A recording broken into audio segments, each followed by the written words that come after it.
Have you ever felt as though you are caught inside a loop that refuses to break, no matter how much effort you pour into escaping it?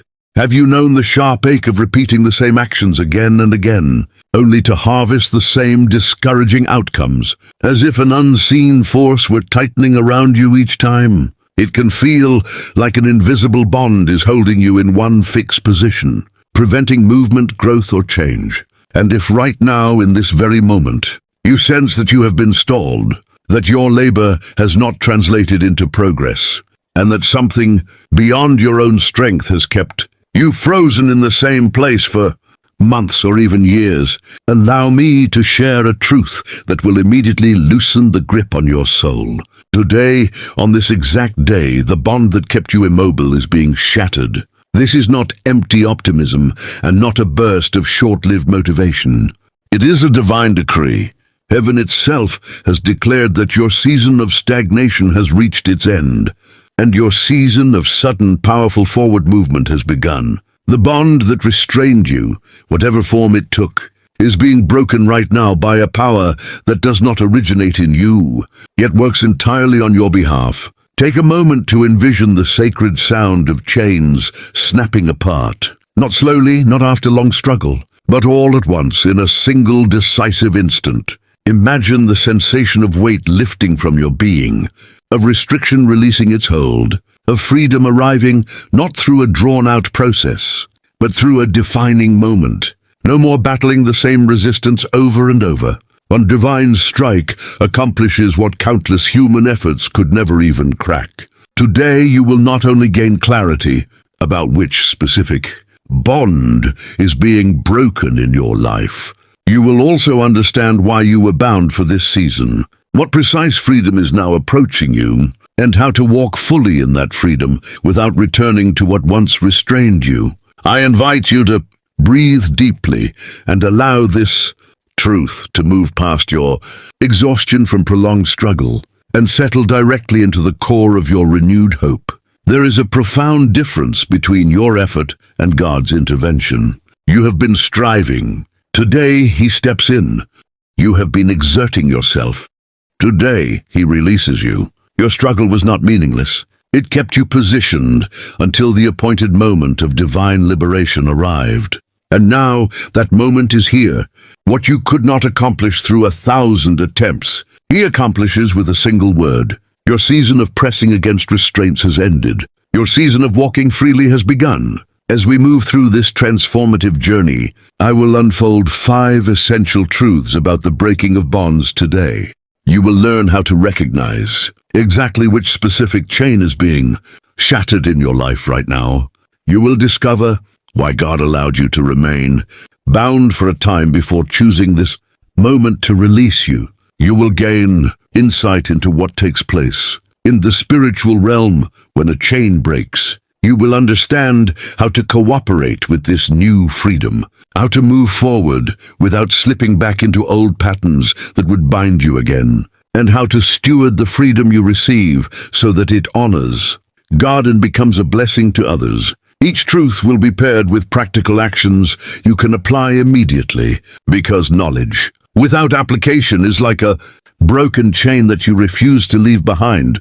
And you, chosen one who is listening, were not created for a life of restraint, but for a freedom that produces abundant fruit. You did not arrive at this message by accident. You have been feeling the heaviness of stagnation, the frustration of endless cycles, and the fatigue of fighting the same battles without visible progress.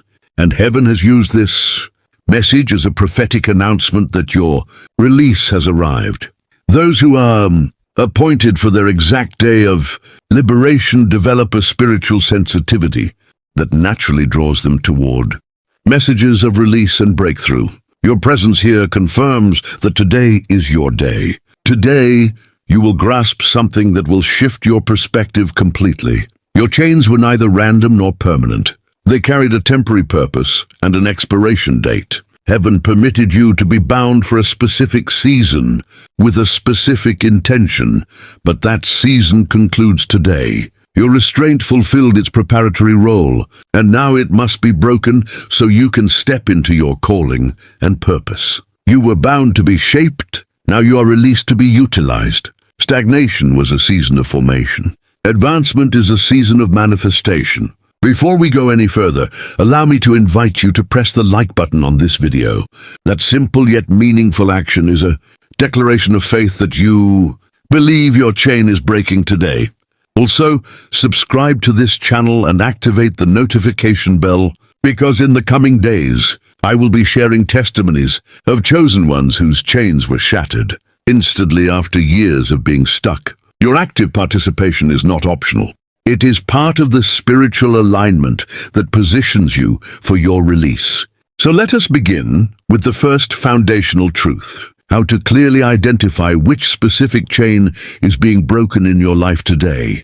Not all chains are the same. Different types of bonds create different forms of stagnation. Recognizing yours allows you to discern your freedom as it begins to manifest and to cooperate intentionally with the process. There are 5 primary categories of chains that generate stagnation. The first involves repetitive patterns, where you find yourself doing the same things repeatedly while hoping for different outcomes. These are mental and behavioral bonds, addictions, recurring toxic relationships, repeated destructive financial choices. You watch yourself engage in what you know you should not, yet it feels as though stopping is beyond your control. The second type consists of external limitations, where circumstances outside your influence keep you confined. This may appear as persistent financial lack, chronic illness, or doors that consistently remain closed. You apply effort, yet external factors seem to block every step forward. The third type involves limiting beliefs, where your own mindset keeps you small. You believe you are incapable, undeserving, or permanently defined by your past. These chains are invisible yet incredibly powerful. You restrict yourself long before circumstances ever have the chance to do so. The fourth type consists of spiritual attachments, where unseen forces entangle your progress and quietly drain your momentum, creating resistance that logic alone cannot explain. There are forces of darkness that actively work against you. Not everything is spiritual in origin, yet some restraints do carry a spiritual source. Ancestral burdens, inherited curses, ancient agreements, or direct forms of oppression that press against your progress. There are also restraints born from prolonged disobedience, where unresolved inner conflict or repeated compromise becomes the very thing that holds you in place. Active disalignment blocks blessing, and freedom waits for sincere realignment. These realities are not theories. They are documented patterns woven throughout sacred history. Peter lived under a restraint of repeated behavior, denying his truth again and again out of fear. That cycle shattered the moment divine presence filled him. The paralyzed man carried an external limitation. His body itself was the barrier, and that limitation dissolved when healing touched him. The bent woman lived under a spiritual burden for many years, an invisible weight that curved her life inward, until liberation straightened her entire existence in a single moment.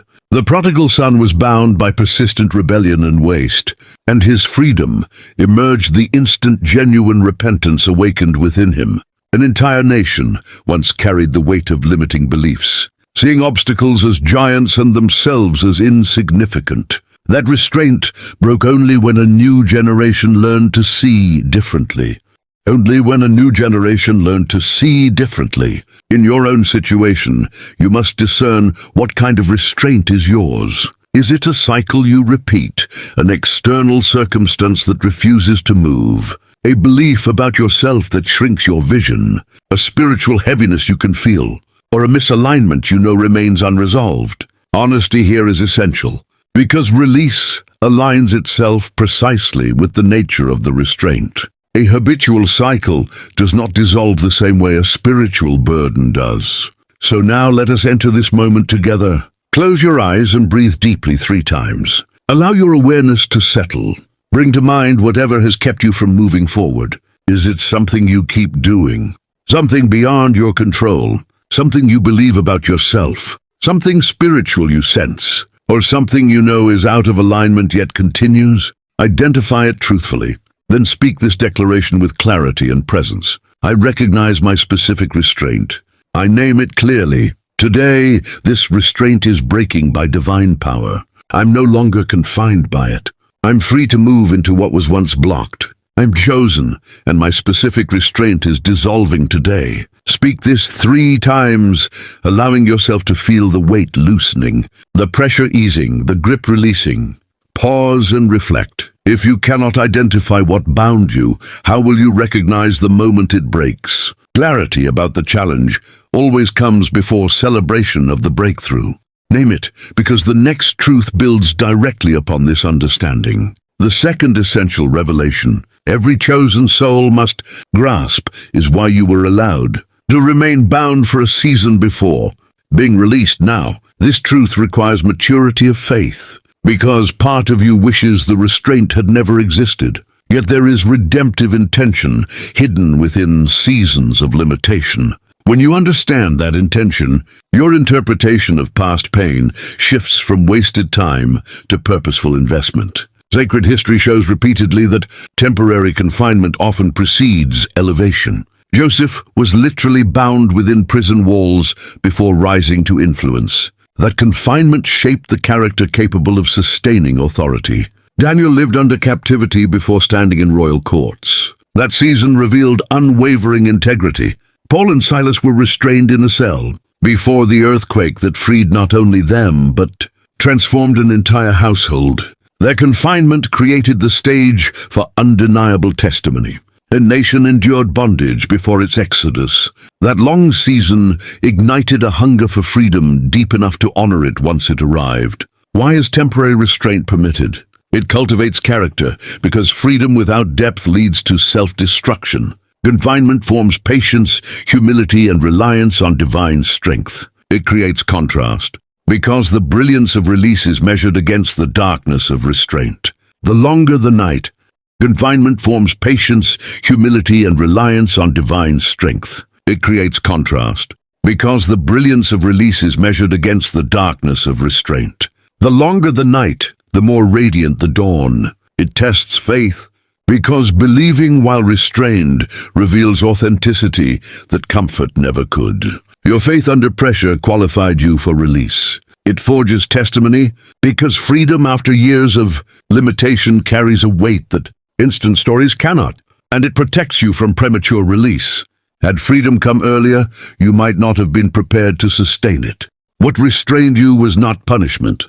It was preparation, shaping you for a freedom strong enough to endure. In your own personal story, that stretch of time you interpreted as wasted while you felt stuck was, in truth, an investment working quietly beneath the surface. It shaped you, sharpened you, created a striking contrast between who you were and who you are becoming, tested the depth of your faith, began forming a testimony, and shielded you from a freedom you would have mishandled before you were ready. Every single day spent restrained carried meaning, and now that meaning has been fulfilled. The restraint releases its hold. I invite you into an exercise of reinterpreting that season of limitation.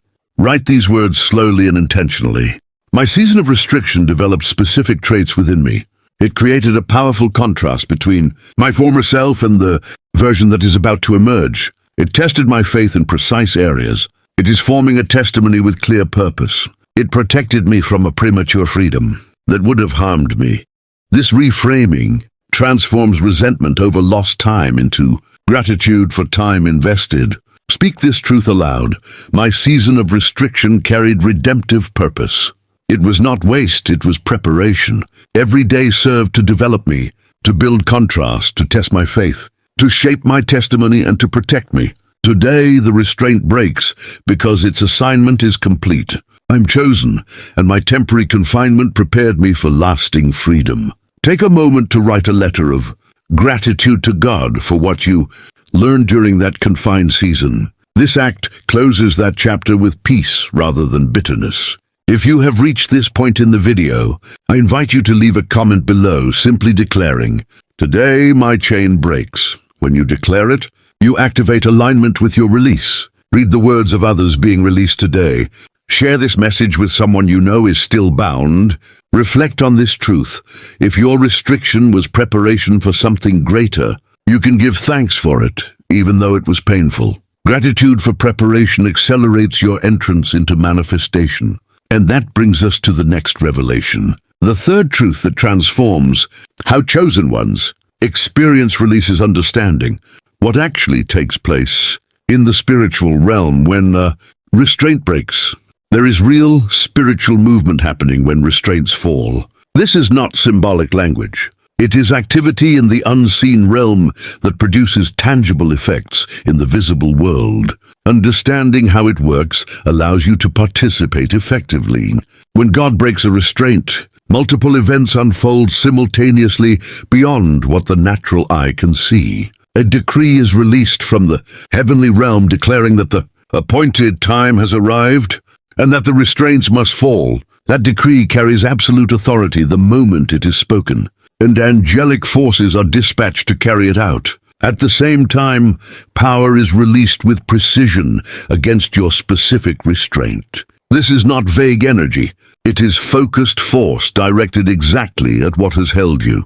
Just as when Peter was confined, light filled the space, an angel appeared, and the restraints dropped from his hands without resistance. In that same moment, opposing spiritual forces are confronted and stripped of authority. Many restraints are guarded, and when God breaks them, those guardians are disarmed.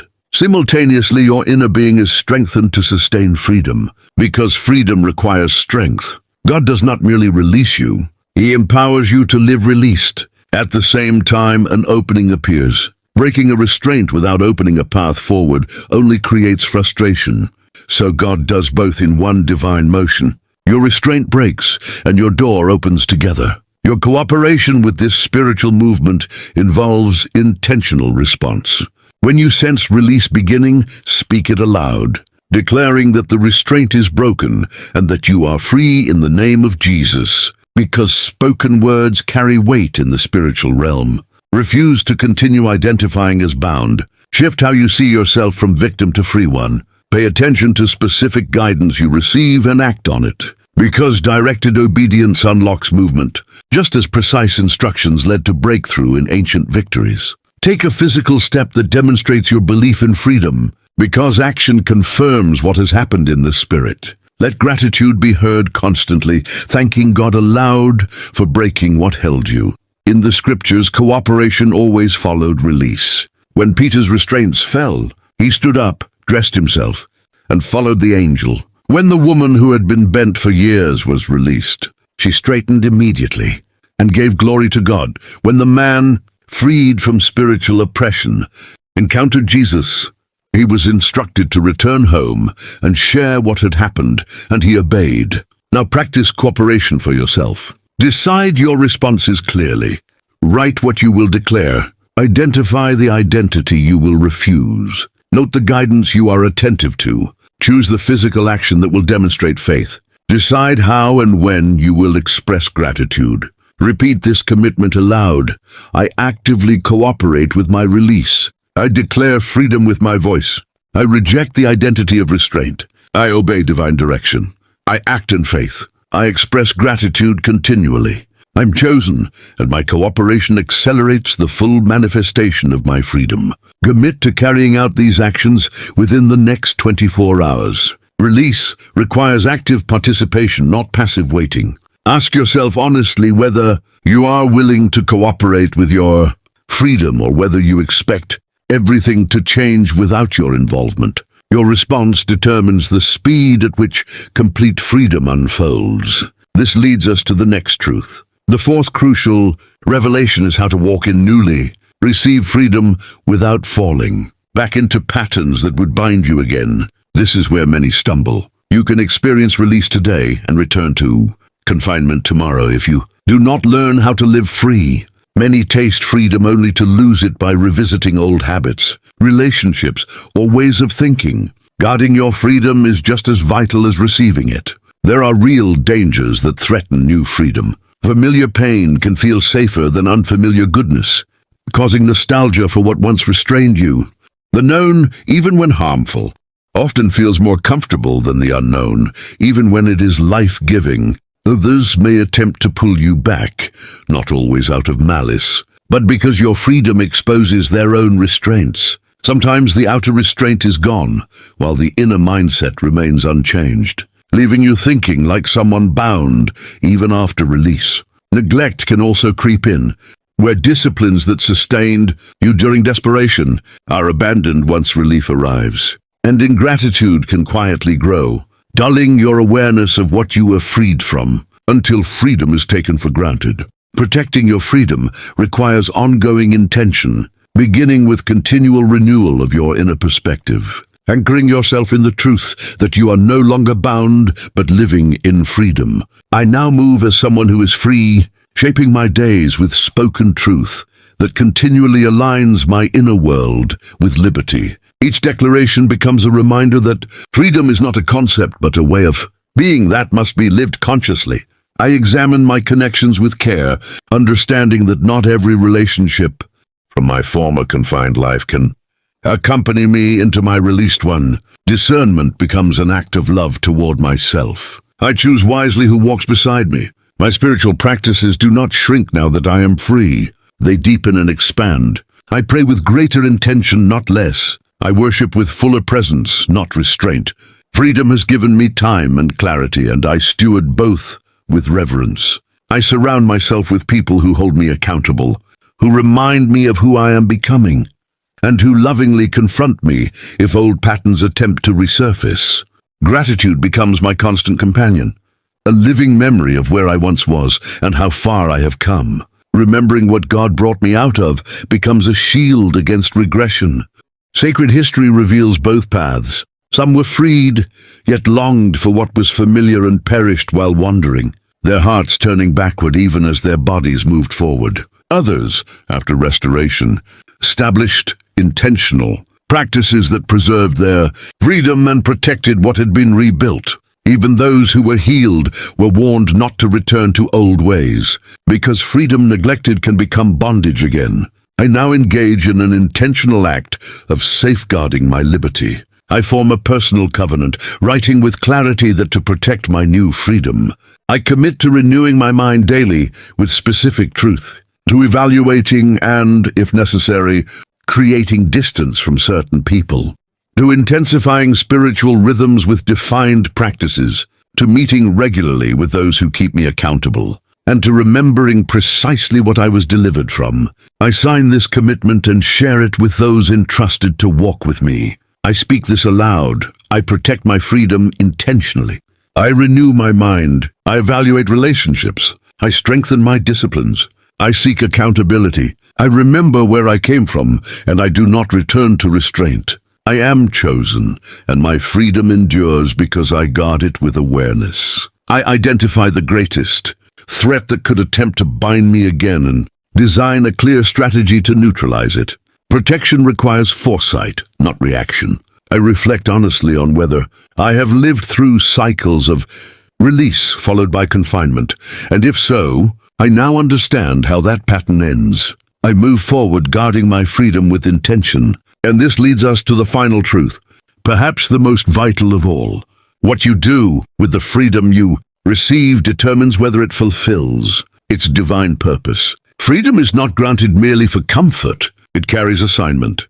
Those who are chosen are released not only for their own benefit, but for the sake of others who are still bound. Freedom must bear fruit. When liberty arrives, there are different ways it can be used. Some choose to spend it entirely on themselves, pursuing pleasure and self-focus, which eventually recreates new chains. Others squander it without direction, drifting without purpose, which dishonors the one who released them. The aligned path is to use freedom to honor God and to participate in the release of others. When freedom is used correctly, it produces visible fruit. Worship deepens, becoming more passionate and alive, flowing from the realization of having been enslaved and now restored. Testimony gains power as your story becomes a living message of hope to those who still feel trapped. Service expands as time, ability, and resources once restricted are now offered generously.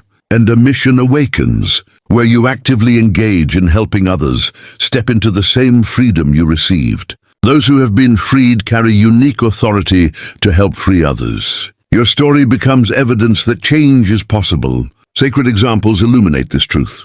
Those who were delivered were often sent back to testify, to strengthen, to build, and to serve. Freedom was never meant to terminate on them.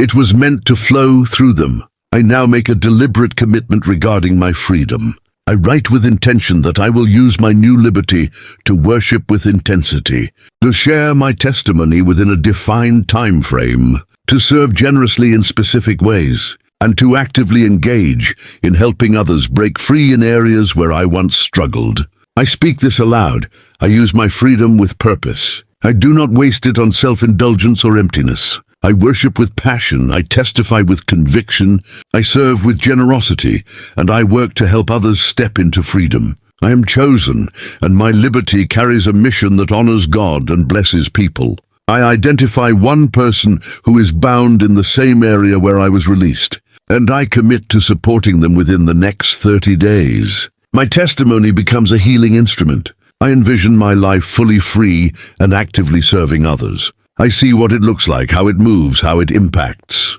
That vision is not imagination, it is direction. I walk toward it with every intentional use of my freedom. And now, as this transformative message reaches its close, I invite you to feel the sacred weight of this moment. Today is not ordinary. It is marked. This is a day of release. The restraint that resisted countless human efforts dissolves now by a single divine word. Your season of confinement has concluded. Your season of freedom has begun. We have journeyed through essential truths, recognizing the specific restraint, understanding the purpose of the season, cooperating with spiritual release, protecting freedom from return, and using liberty with mission. These are not abstract ideas. They form a living pathway toward lasting freedom. I now invite you into a tangible act of release. If possible, take a small chain or a piece of rope, holding it as a symbol of what once bound you. Speak aloud, naming what it represents. Declare that today it breaks by divine power. Then physically break it with intention, releasing a shout of freedom. In the name of Jesus, this prophetic act aligns the visible with the invisible and seals what has already been set in motion.